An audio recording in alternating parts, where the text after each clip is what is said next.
Hi there, this is Kyle McLaughlin, wishing a happy 200 Twin Peaks Unwrapped. 200 is a milestone. I didn't know there was that much to say.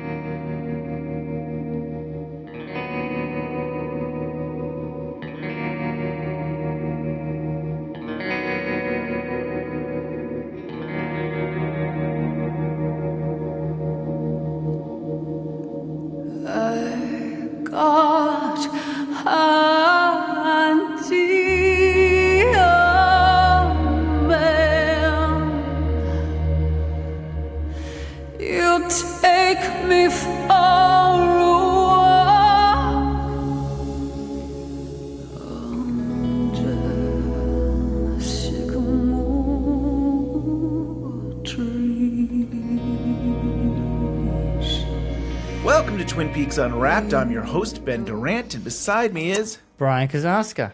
And Ben, today is our 200th episode. And we've got some big announcements. And guess what? We'll talk with Scott right now and talk to him. Oh, wait. Sorry, Scott. We got Charlotte Stewart. Oh, yeah, Charlotte. We should talk with her. Hey guys, it's Maya. Wow, Twin Peaks Unwrapped. Wow, 200 episodes. You should be so proud. I just wanted to say, number one, thank you so much for always being so supportive of me and having me on the show so many times. It's always been my pleasure. Two, your contributions to the community have been terrific.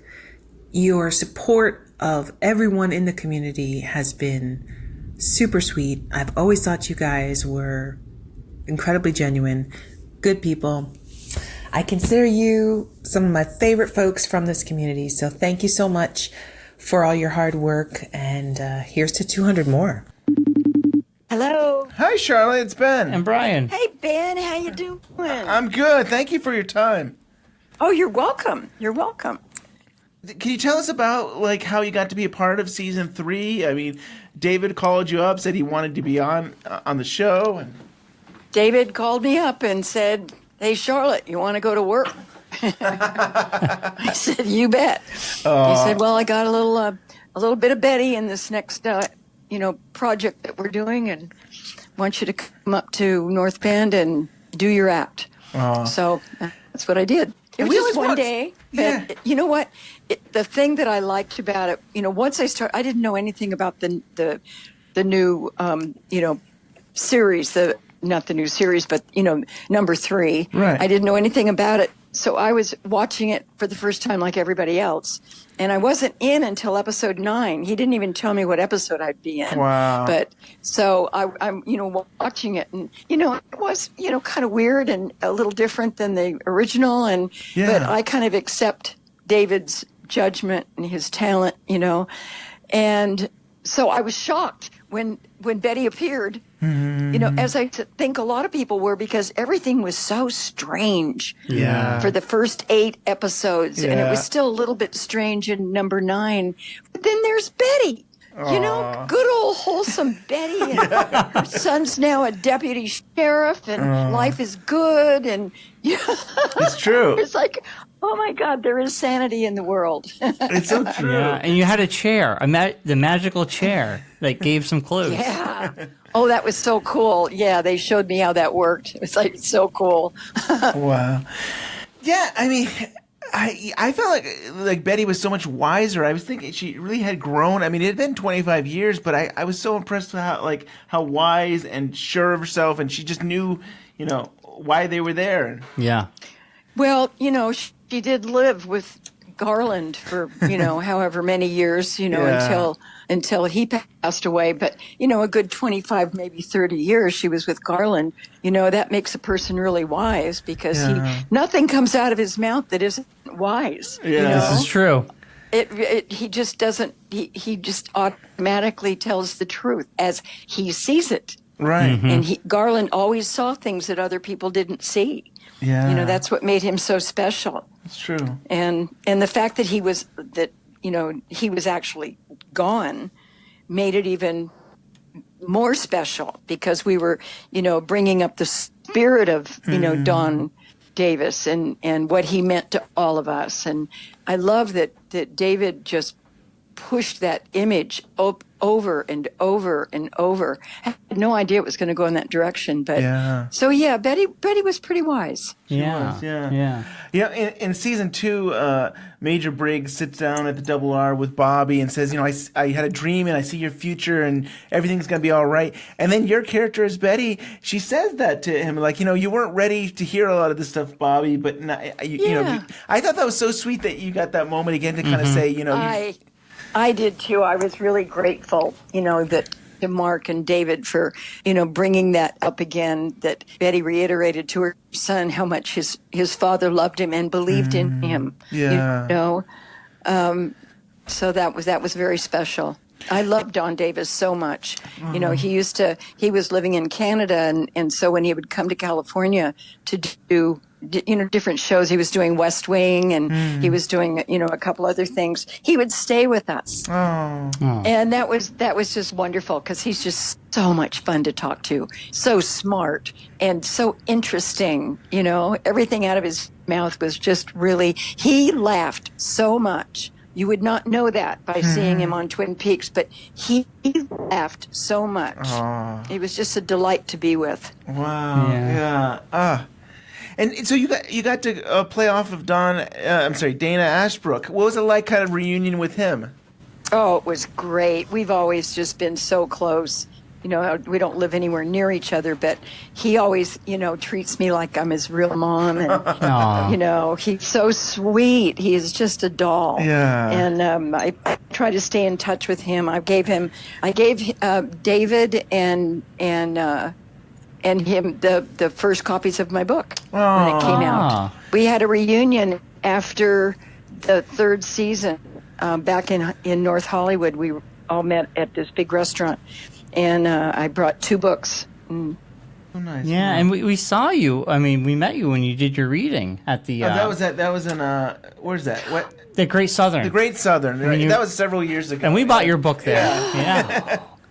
God, I forgot that I did that. I know, there's so many things. I mean, so long ago. It was really, that was pretty cool. Yeah. I've done so much traveling this year, though, because there's all these, anniversaries coming up. I just got back from Missouri, where we celebrated the 45th anniversary of Little House on the Prairie. Oh my gosh, Wow. can't believe And it. the whole cast of the Waltons was there, too, and I did their first episode. Oh, wow. So I cross-referenced up there. It was really fun. I shouldn't say up there, over there, I guess. Yeah. Over there in Missouri. That is something. That's really cool. That's so cool. And what was it like being directed by David Lynch again? I mean, it's been, was it Twin Peaks the last time you were directed by him, wasn't it? Yeah, it was. Well, I was very nervous, to tell you the truth, because I'm 78 years old now. I don't remember things like I used to, and I was so afraid I was going to blow it. I really was. I was terrified, and he was so sweet and so patient and so kind.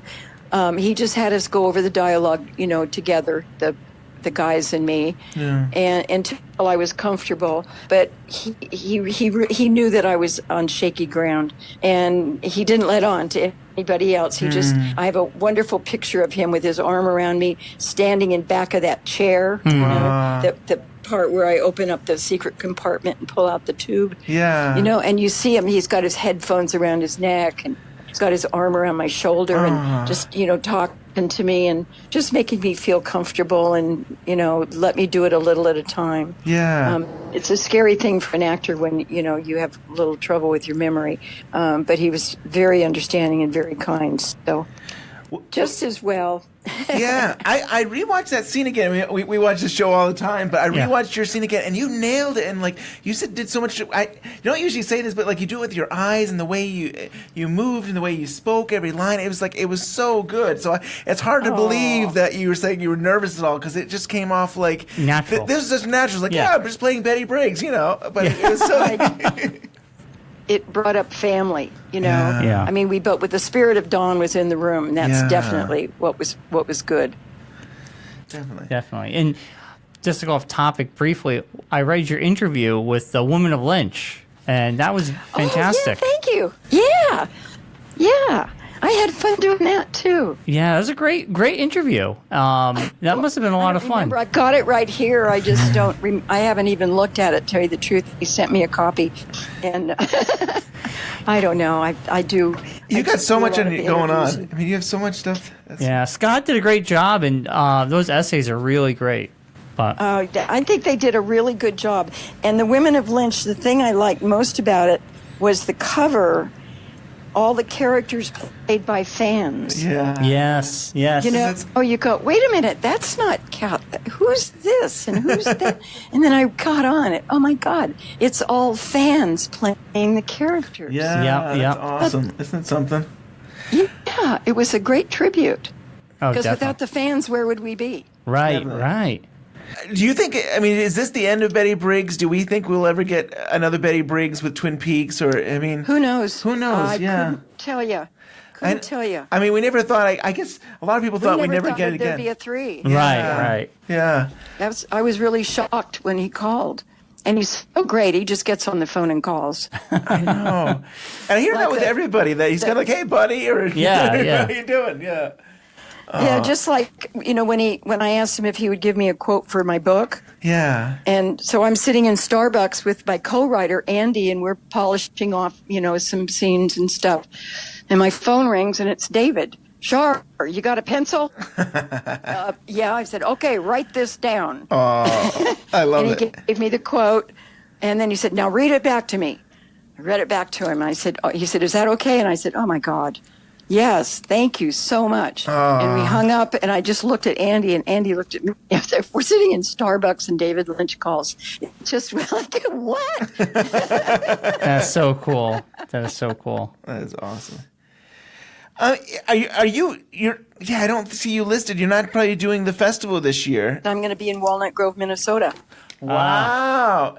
And that's where is that where Little House on the Prairie was filmed, or? That's where Laura Ingalls Wilder was from. Wow. And that's what the series is based on her memoirs. Yeah. And so it was Walnut Grove, Minnesota, that we built the town out in Simi Valley. Wow. To do the shoot. But that they celebrate every year. They have a wonderful museum there, and I sell a lot of books and a lot of tote bags there, and so you got to do what you have to do. Yeah. There's a show I'm surprised hasn't come back. Like, I feel like I think the last one was a movie and they blew up the town or something. But I mean, it's one of those things where It wasn't a movie. It was the last episode, and Michael Landon didn't want any other shows using our set. Wow. Because it had been on for 9 years, Yeah. and it was very much Walnut Grove, Minnesota, and he didn't want a shoot 'em up gangster western coming in there and using the same town, so they decided to blow it up. Wow. Oh, that's so funny. I never knew that. Well, Charlotte, I thank you so much for your time. And do you have any lasting impressions of Twin Peaks? I mean, to be a part of this, that is, it's just. Oh my God. Yeah. I just feel, quite honestly, that I'm just one of the luckiest people in the world. As my friend Mickey used to say, Charlotte, you could fall down a manhole and come up with a set of dishes. Aww. And I feel like that. I feel like I've fallen into the most incredible circumstances and events in our industry. I'm just really lucky. Right place, right time. I just feel like I'm blessed, and it's a blessing to have you guys that still want to talk to me. Oh, I love that anytime. Yeah, Thank you. It's funny because I was going to say the same thing. It really is a blessing, and what an amazing heart you have, and you're just an amazing person. And we were at the Great Southern, and I think I remember being nervous to be around you, and you like rub my back, just patting nicely and stuff, and it's like you put me at ease. I was like, I'm here next to Betty Briggs, Charlotte here and stuff, and you just put me at such ease, and you just have a great nature. You're just a great person, and I love that you've been there so much for so many people, whether it be films or thank you so You're much. fantastic. I did a lot of repeat stuff for the same directors over and over, and, all of those Bonanzas and Gunsmokes and Medical Centers and all of that early TV, and those people remember. they remember that you show up on time, you know your words, Yeah. you don't make trouble, you do a good job, and then Right. they want you back on the next one. So, Thank you so much for your time. okay, Annie, you guys take care of yourself. You Be too, careful, Charlotte. don't fall down. I won't. Thanks.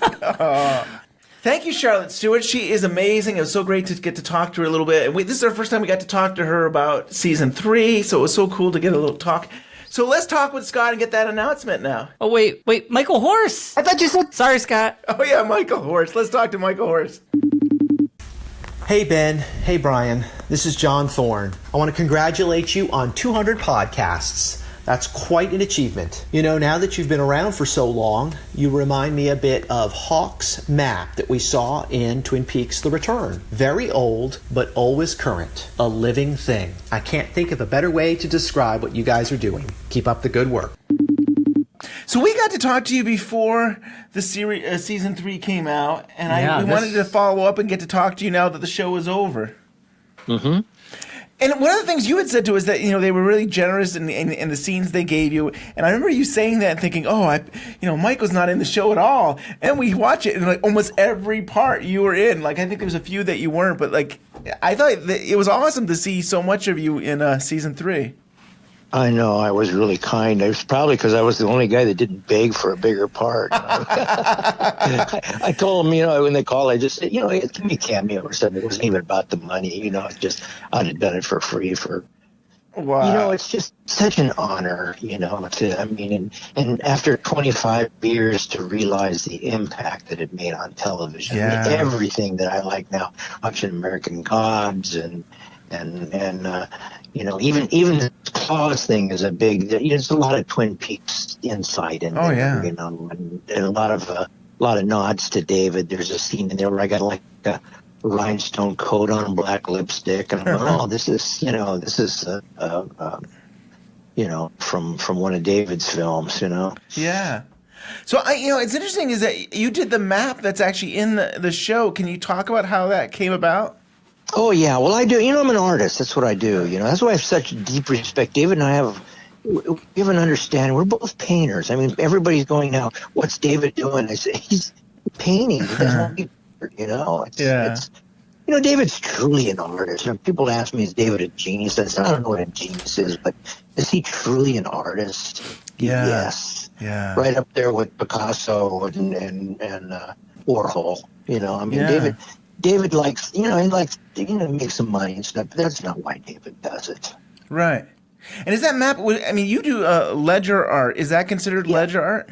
Yeah, we used to write our history on hides, and we're an oral society, but we would make these little figures that would remind the oral storytellers of things that would happen in the history of the people, like meteor shower, migration battles. We could roll it up, take it with us, and then on the reservation of Buffalo or gone, we would get a hold of these pieces of scrap paper, mostly from the ledger books that took records of things that were brought to the forts and reservations. And I used to work for the Museum of American Indian, and don't leave me in a museum. I'm going to go through everything you got. I went through their paper archives, and I was just fascinated by this. But David asked me, would you do the map? And I went, oh, yeah. And then he goes, how much you want? And I went, oh, no, man, it's a gift. And,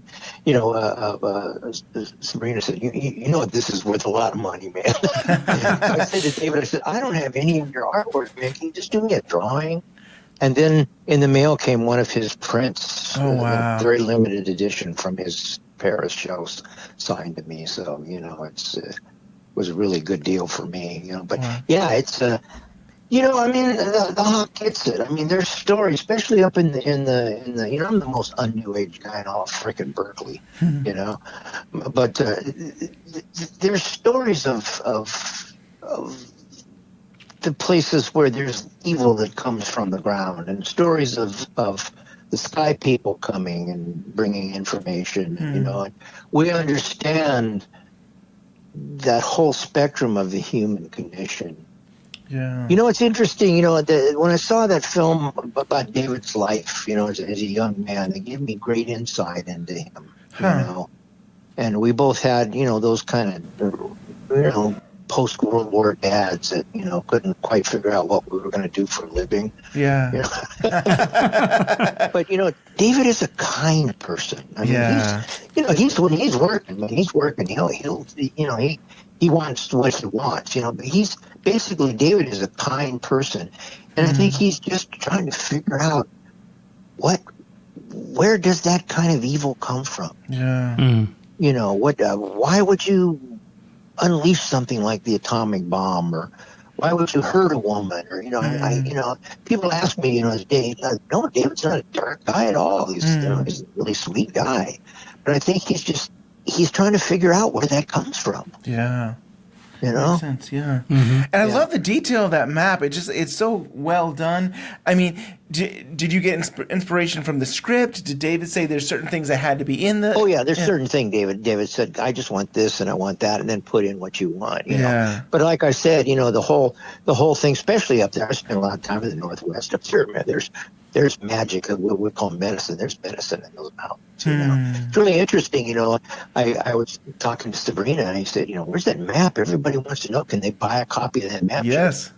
We can't find it. Oh. And I went, oh man, if I know somebody stole it, I got. But I hear they just found it, so maybe it'll be online for the fans to buy. It's true. The fans would. I definitely would buy. Yes, it. definitely. Yeah. Yeah, but it was a joy and an honor. It's just you don't get that many chances in this business, especially as a native artist, to do art, especially in television. And it was a great character. And I just finished. I did the remake of Call of the Wild. Really? Wow. Yeah, with Harrison Ford. Wow. That's awesome. Big film, biggest film I've ever worked on. And again, I'm his best friend. I'm the insight. And it's Chris Sanders, who I'm real fond of, who's an animation director, basically, created Lilo and Stitch and How to Train Your Dragon, and it was just such a joy to work with him. I said, when do I leave for Alaska or Canada? They went, no, L.A., fake snow. Oh. Guy comes up and shakes my hand and goes, hi, I'm Bucks the dog, and he's from the circuit. He's got like little rubber front hands on and super little dots. He's going to be the dog, and then they'll put him in digitally, so... But I think it's the best work I've ever done. So. Wow. And when do you think that'll be out? Will that be like Christmas. next year? It's a Christmas release. Wow. Great. I can't wait to see that. That's so cool. Wow. Yeah, it's a big film. It's a big film, and I worked with Harrison before. I did a lot of stunts over my career. I worked with Harrison before. Nice. He's a really nice guy, but he's crappy. We know. He's a good guy. Yeah. So in the show, Hawk talked to the log lady a lot. I mean, I feel like most likely Catherine Coulson unfortunately probably passed away by the time you were doing your scenes, I imagine. And I wondered, as an actor, how was that for you? I mean, you did a brilliant job in all those scenes of how you kind of took it in. Well, we were friends, her and I and Jack, we were friends, and again, the character understood, and people go, why didn't you cry? And I said, I didn't want it to be sad. I wanted to celebrate her bravery of doing that, her dignity. Yeah. Definitely. And I love the approach you took, because it came off very much like this is her time, it's her moment, she's got to say what she has to say, and you're just taking it all in and just kind of being there for her. I thought it was brilliant the way you portrayed it. Oh, I mean, I got, again, how lucky do you get? I got to say goodbye to the log lady. Yeah. And she was my friend when I said goodbye, Margaret. I mean, we were friends. There are people that I know on the show that, but I mean, her and I and Jack was great. I told you, Dad knew Jack before I ever got into the business. My agent, the first, I was renting my art studio from an agent. She handled Jack at Viva from Warhol's whole staple. I told her, one of my favorite things I have is I get Jack one day and I go, hey, Jack, I'm a pretty out there guy and I'm an artist. What the hell did a Razorhead mean? So I have a picture of him as a Razorhead and says, figure it out, yet love Jack. One of my prized possessions. Everything made sense through Jack's eyes. Yeah. Me and Everett would go, I look at Everett and go, do you understand any of this? And he goes, no, let's go ask Jack. And when Jack would explain it, we'd go, oh, yeah, okay. Oh, that's awesome. Yeah. No, Jack was really special. I mean, it was so great to work on it again. I thought, I don't know how everybody be. Kyle's a big star. The first time I meet Kyle, we're up in the forest, and he comes out in the black makeup, and I go, okay, I know where this is going. And he was so sweet. He goes, "Oh, Michael, how you been?" Oh, that's awesome. Yeah, it must be something that, I mean, some of these people you probably haven't seen in 25 years or so, and like kind of like we never left. Just never left. Everybody was so, it was so sweet, and Amy, that played one of the girls. She's. Oh yeah, Amy Shields there, right? Shields, right? She plays Candy. She is so funny and so smart. You don't know what a brilliant performance that was for her to do that. Yeah. We've become really close friends. I've become a big fan of her. She is so funny and so sharp, and and so talented. I just did Dwayne Dunham's new movie. It was actually a movie that him and David were going to do before the Twin Peaks thing surfaced. Oh, really? Yeah, and I was busy. I was doing something else, and he wanted me to do it. And I go, "No, Dwayne, I'd do it for free for you, but I'm in New Orleans. I can't make it." And he says, "Well, we'll green screen you in." So I'm at the very end of it, but it's I'm waiting to see this film. That's awesome. It's pretty bizarre. And what's the name of that one? Thomas Church digging a hole out in the desert for 30 years. Huh. Well, that's crazy. Wow. Yeah. That's awesome. You've mentioned something like, it seems like the show has a lot of dreams, and like Cooper says at the end about we live inside a dream. And I think you've mentioned about like you can see Twin Peaks kind of like a walking dream or so. Like, can you share with us about that? What your feelings is about watching Twin Peaks? It's kind of the dreams to Native people. Your dreams are as real as your wake life. That's your consciousness. So there's a lot of things that I just got. I mean, growing up and talking to the traditional people, there were some things that people go, and then there's some things that just people go, "Well, can you explain this?" I go, "No, but you can't explain everything." Right. I mean, there's things in David's world. David doesn't. Some people go, "Oh, he's just trying to be strange." You go, no, everything makes sense in David's world. Yeah. I mean, I get it, but I know something's going on. That's why I love the fans. I mean, I got to get on the internet and find out how deep I was. Oh yeah, it is about the bunnies. Yes. The fans are so sharp and so sweet and so kind. My wife has a gallery up in the Bay Area, and every now and then, I'm not in there that much, but there'll be a fan show up. She knows right away. And they're so kind and they're so polite. And she goes, "You're here to see Michael, aren't you?" Yes, he's here. Yeah, he'll be here tomorrow. Isn't that something? Was it last year that you actually ended up getting to go to the UK festival? Did you? Yeah. They wanted me to do these things for years, and I'm like, I don't want to do it. Finally, I went, what the hell? I got some free time, and I'll go. And I didn't realize the love that people have for the character. Yeah. I mean, I was just overwhelmed, and how much I thought people like the Hawk, but I mean they really like that character. Yeah, we really. They.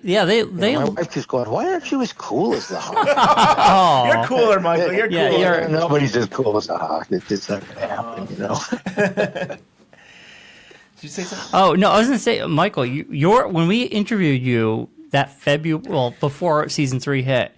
Was the most popular show we've ever done. And it still is. It still is. 4 years later, and your show is still the number one show. I think it's because people, I don't do a lot of that stuff, so I think people were just, like I said, it's like I don't sign it. If somebody stops them on the street, I'll sign an autograph or something. But I'm not in Hollywood. I don't do, so I think it's they were just a curiosity. Now I got in touch with Eric. Oh yeah, Del Rey. Oh wow. And he went off the radar, and he's decided he's going to get back and talk to some of the fans. So keep an eye open. That's wonderful. Yeah, I think he did something in Texas, and maybe he went somewhere else too. He's done a couple cons. I think it's wonderful. I know the fans really look forward to meeting him. Yeah. I mean, we were friends. Joanna Ray and I actually dated back in the day. Isn't that something? Yeah, I knew.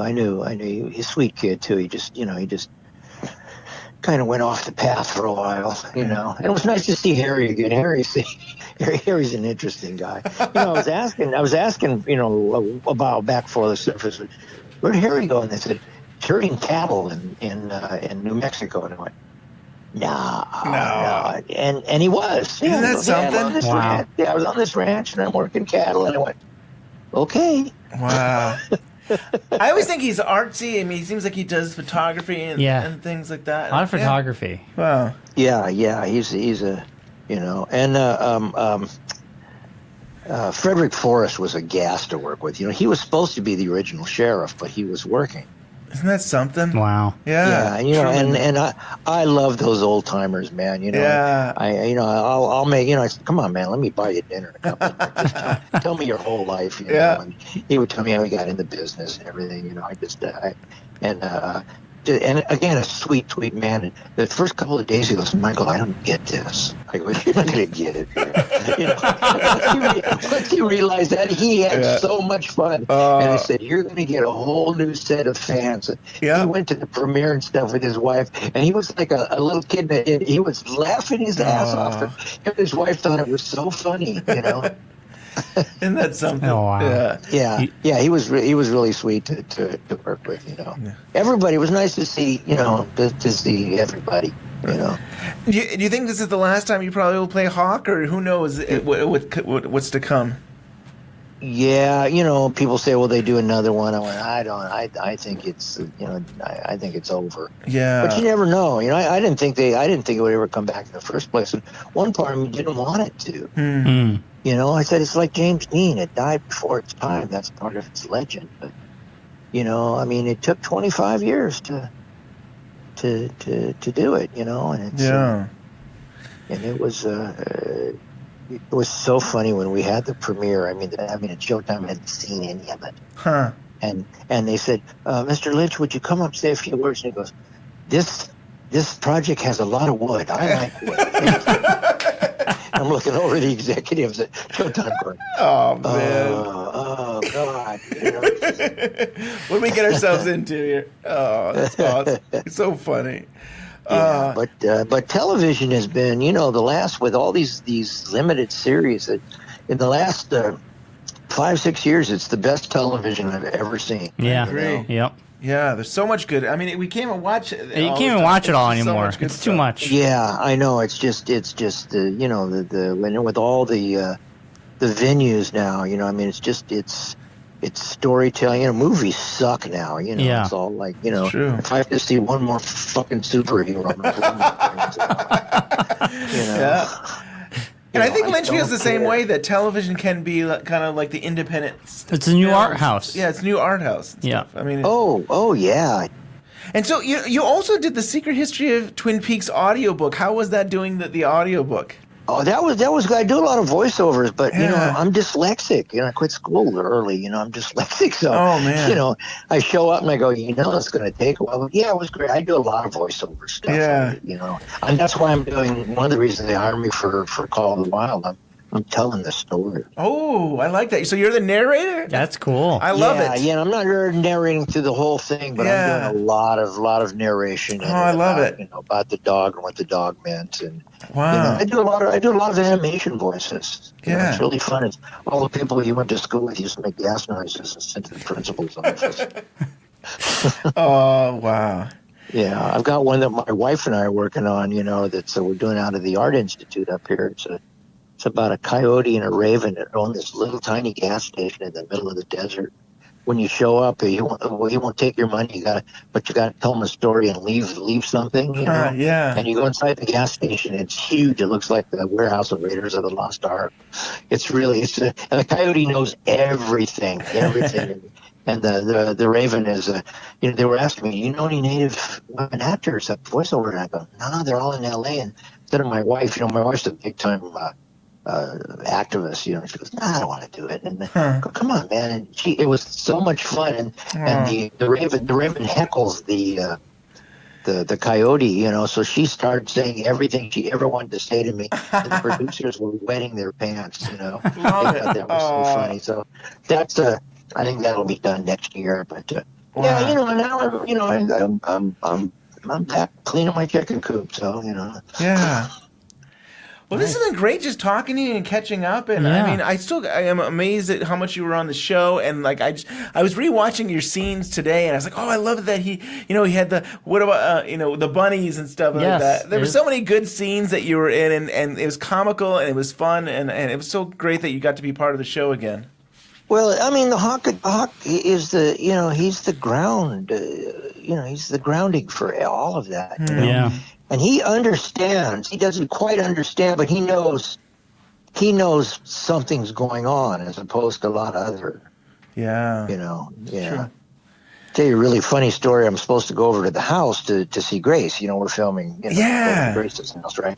And they go, oh, and there's two houses, and then they go, okay, action. And I walk over, and David goes, you're going to the wrong house. And I was never here. I invited anybody's house. I didn't. That's awesome.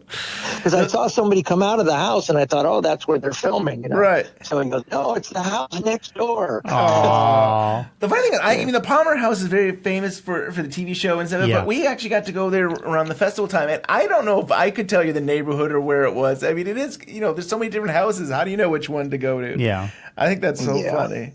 So how was it acting with Grace? I mean, to have a scene with her. Grace is amazing. I mean, when Grace opened that door and yelled at me, all of my reactions, that's not acting. Yeah. That's going, no, Grace, choose your head off, man. It's pretty much like, it's like, that's just my reaction to Grace. Oh, yeah. And she went through so many different emotions. She seemed like somewhat pleasant, and then she would get angry, and then she would basically shut the door on you. Yeah, you hear all these weird noises. She's brilliant, and she's really, really funny and really insightful, and, been around a long, long time. Yeah. Very, very kind, Totally. Yeah. Well, Michael, it's so great to catch up with you again, and I thank you so much for your time. And thank you. And you've got. I feel like you have like at least 3 different projects you're working on right now that are probably in production. And I don't know if you want to share anything else about the stuff that you're doing. Well, tell everybody to watch Claws. It's like something I've never done before. I mean, it's just. It's bizarre, There's some really talented actors on this. I mean, I had to come up with 150% of what I had just to keep up with these people. They were laughing at me. And we get to see you as the bad guy. You get to see you as the. That's kind of cool. Yeah, I've played villains. This guy's just sick. He's just, he's just wrong, But it's a clever show. It's well written. It's Niecy Nash and.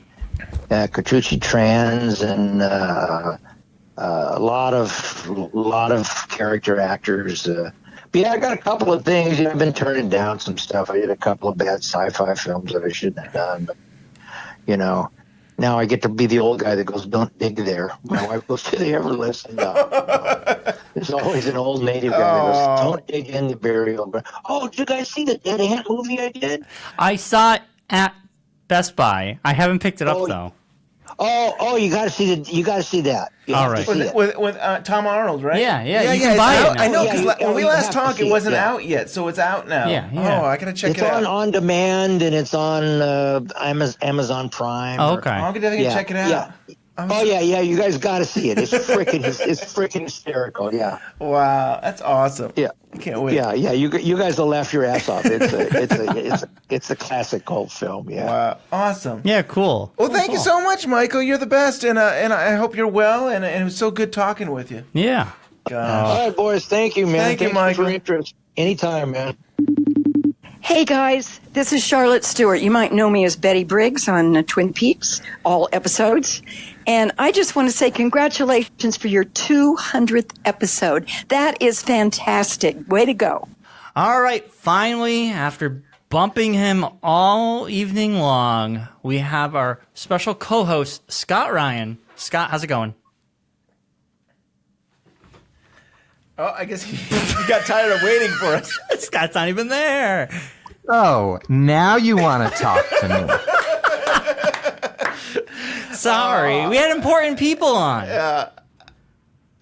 You're lucky it was Charlotte Stewart, who I love with all of my heart. She loves you, too. I mean, since it's Charlotte, I guess I'm okay with being relegated to the back of the episode, like some 25 years later promo. We saved the best for last. We kind of did. I mean, those are the appetizers. This is the main course, Yes. honestly, because we got some big announcements that are going to be dropping today. We yes. do. We do. But before we get to that, 200 episodes. Yes. I thought we would name them all. Oh, no, we won't. No. Number one. We name them all. Oh, God.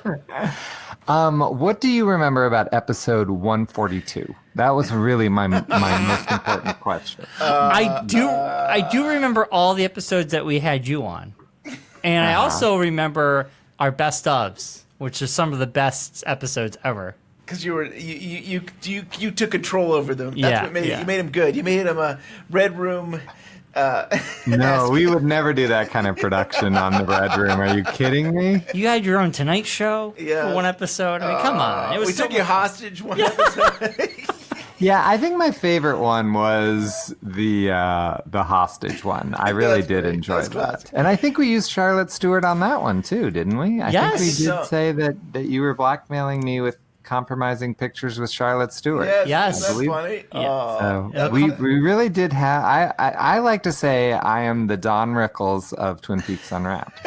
You sure That's the way are. I- You sure are. So, Scott, you were always the one that said, you guys should take it easy. You should go a little slower. You don't have to do a show every single week. And we were like, oh, no. We have to be on every single week. And we did that for a good amount of time. 4 years. Almost 4 years Yeah. of nonstop.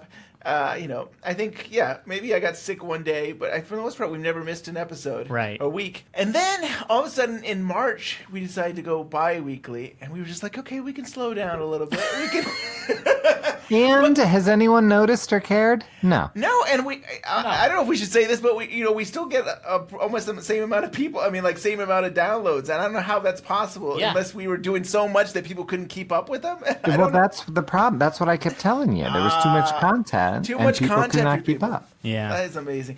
So, but we were still working on Twin Peaks even when we weren't doing the podcast. I mean, I think that's the crazy thing here. And and I guess that's our announcement. And you're on the show, Scott, because we are going to come out with a book, and you're going to publish that book, which is... I know, it's very exciting, Yes. and you're calling it the Chronicles of Scott Ryan. Is that what the book is? Yes, we are so fascinated with you that we wanted to do a whole life story of Scott Ryan. We've been following him around Right. for the last 4 years. No, I mean, it's a Twin Peaks Unwrapped book.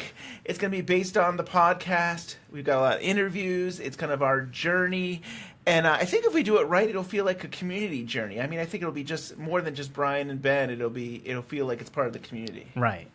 Yeah. Well, I mean, what you guys have laid out so far has been amazing with the book. We've had our meetings, we've had our arguments, and I look at it as an extension from the Blue Rose magazine. It's just it's an offshoot, kind of like the Women of Lynch book was. Mm-hmm. Now we have the Twin Peaks Unwrapped book.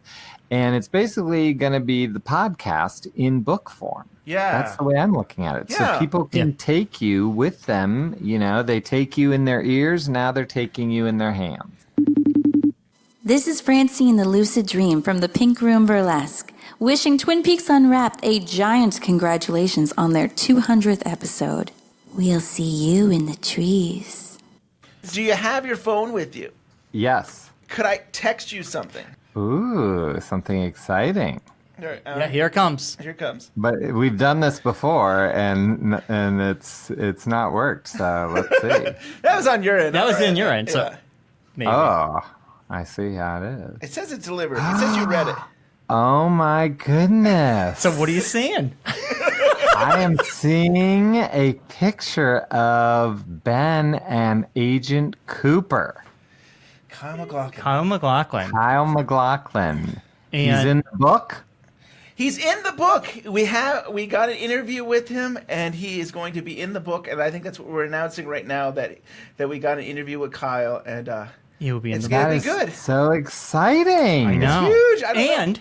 And all our friends are going to be saying, "How did you get that?" And I don't know. we don't know how he It's just- did it. It's just but lucky. Also, with the pre-order, if everything goes as planned, there will be a link for only the people who pre-order this book will get a special podcast and part of that interview. Yeah, it'll be a sample with Kyle. It'll be a sample of other people we've interviewed, just to give you a little taste of what the book is going to be like. And it's only for pre-order people. Right. It's special. It will never go out to the public. So when you pre-order the book, you get something special. We give them back. Right. So for people to do that, they got to go to bluerosemag.com and they type in the code word, which I think should be Kyle. How do you guys feel about Kyle being the code word? Yes, great. love it. And you get the Kyle, Kyle. And when they get that, they get $5 off the cover price and a link to a special Kyle MacLachlan interview. This book is going to sell so much that I'm going to quit my job. I'm quitting the Blue Rose. John Thorne's on his own. I'm out. Aww. We're going to just be rolling in it. Yeah, so this is very exciting for us. And, it's huge. And yeah. I think we interviewed him in April, was it? We've been holding on to this for a while. This has been hard for us to hold on to since April. And then the picture that Scott saw was I actually went to New York and he had a wine tasting, but it was more than a wine tasting. It was a whole dinner. So I think I spent maybe 3 hours with him, and I was like the first one to leave because I had to go back home, and it took a couple hours to get home. Drinking wine. Yes, but I got to drink wine with Kyle for a few hours. And you hugged him? Oh, you weren't supposed to say that. Don't embarrass me. Oh, that's nothing embarrassing. Why? You gotta hug. Why? You hug Agent Cooper. I know. Yeah. Kyle was going to say, I think we all were drinking enough. That is so great. I mean, that's the white whale is getting Kyle. You know what I mean? Like that's the one. So that is spectacular. Yeah, and so exciting. To have all of the things you guys have reached out to a ton of people, and they're going to be in the book, and it's sort of. I look at it as, yes, you've got the podcast, but it's the journey of what happened with Twin Peaks coming back, because you guys were right there on that wave to capture that moment and excitement. Yeah, exactly. You're totally right, and I think that's where the community will really appreciate it, because it's like it's not only our journey, but it's everybody's journey, getting to go back and kind of relive that in a way. Yeah, and not only, Scott, this book is a time capsule for our podcast. But it's also going to be a keepsake for our podcast because we have one more announcement. In 50 more episodes, the end of next year, we are ending the show. Yep. Oh, no. We're going to be 250? 250. We're ending at 250. We're ending out? We're out. Yeah. We did our 5 years. The only way I would come back is if the show comes back or they're doing a movie. Maybe you can get me to stay a little longer. Well, we're gonna go away. Take a break. But we'll if take a break. and if David Lynch did a 4th season, we'd come back for that. If he did another movie, we would do one episode about that. I'm sure. But we're just gonna go on a hiatus for an undisclosed amount of time. Right. Well, you're getting 50. You still got 50 episodes to enjoy that we will. That means you still got 2 more best ofs with Scott Ryan. Yes. Let's go. But where am I gonna live? where do I go if you guys go away? Would I have to go in the red room and talk to Josh? This is horrible. Yep. We got a year and a half. We got a year and a half left. So. But we wanted to make that announcement as well. Yeah, so I mean, I think that's another way to say that this is a keepsake to remember. Oh yeah, that podcast. When you're 80, I remember this podcast I used to listen to, and you'd have that book. Well, what you guys have honestly done is unbelievable. You pretty much got everyone. You've talked to everyone, and you've been go-getters, and that's the cool part, because it's easy to say. Wouldn't it be cool if we got Amy Shields? Wouldn't it be great if we had Michael Horse or whatever? But you guys got these people and have captured their thoughts and their memories and let everyone hear about it. And, it's amazing. Thank you, Scott. We learn from the best, though. There's no one better than you, though, still, as getting the interviews and stuff. But thank you. That's not true. I mean, we've gotten some in the Blue Rose. Harry Goez. I still get for the Blue Rose magazine. I still think that is an amazing get there for somebody who says it was a lot of fun. Yeah. So I think that's it, right? We don't have any. That's all of our announcements. Unless you have any announcements, Scott. Well, I do have an announcement. Ben and I are starting a podcast on Twin Peaks in a year and a half. Brian, we didn't know how to tell you. It's called The Red Room Unwrapped. Red Room Unwrapped. I knew there was a reason why we were ending. Yeah. He's just in 50 more episodes, and then Ben and I can finally. He's like, he's all mine. I don't know. Brian's much better. Oh, me and Josh Mitten will make our own podcast. Right. Yeah.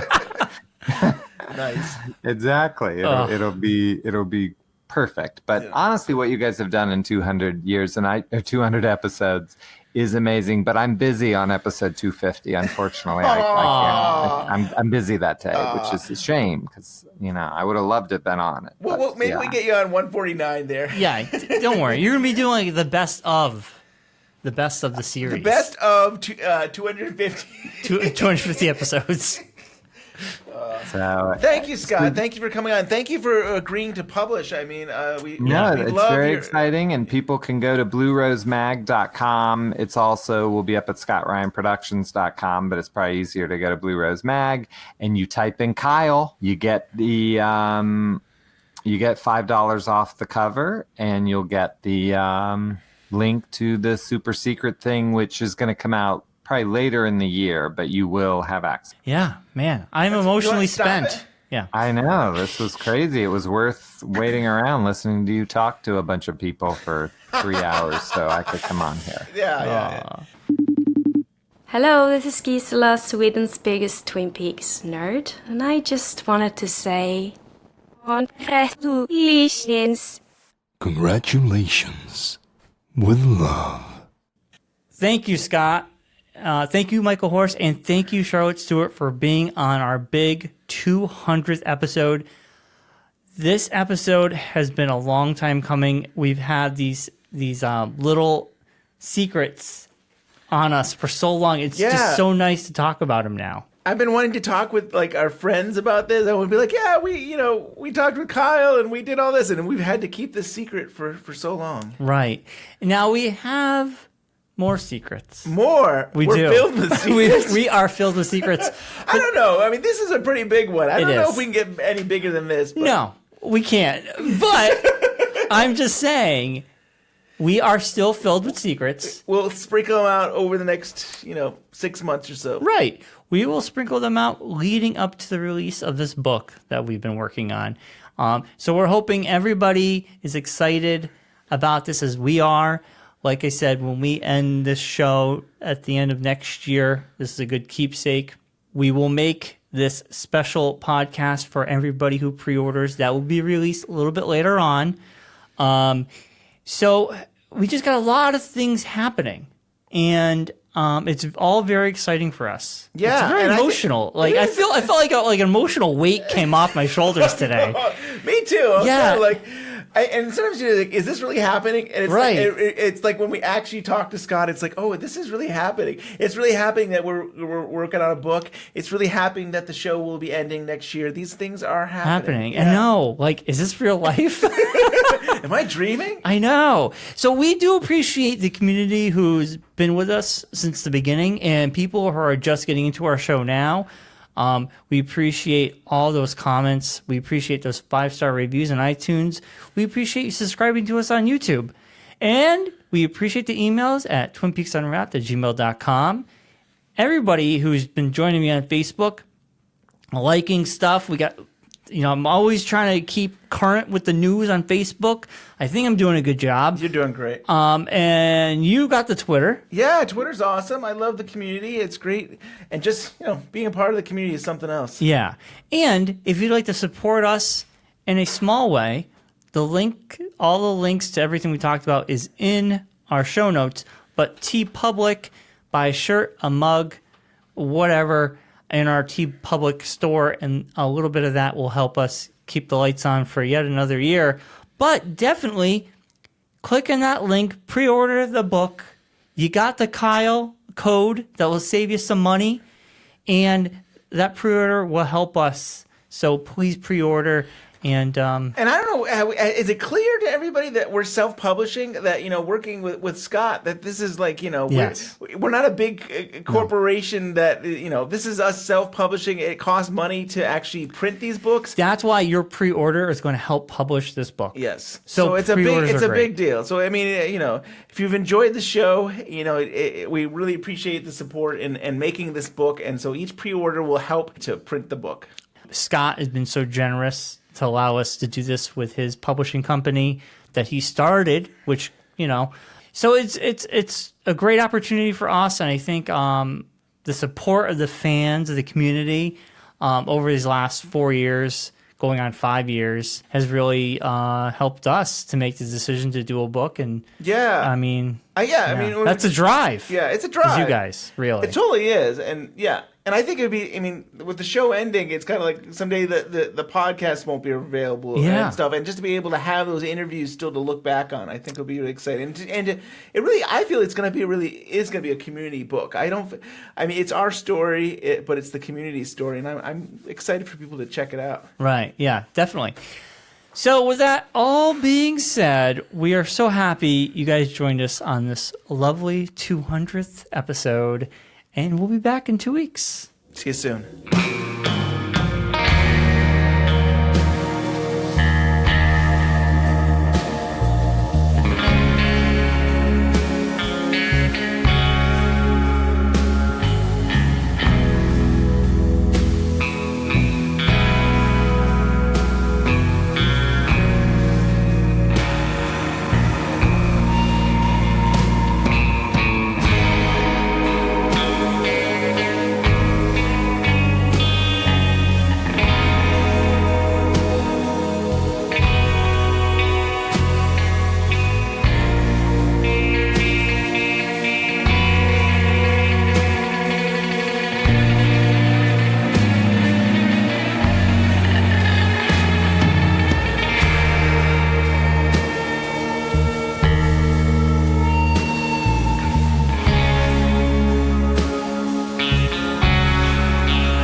Sick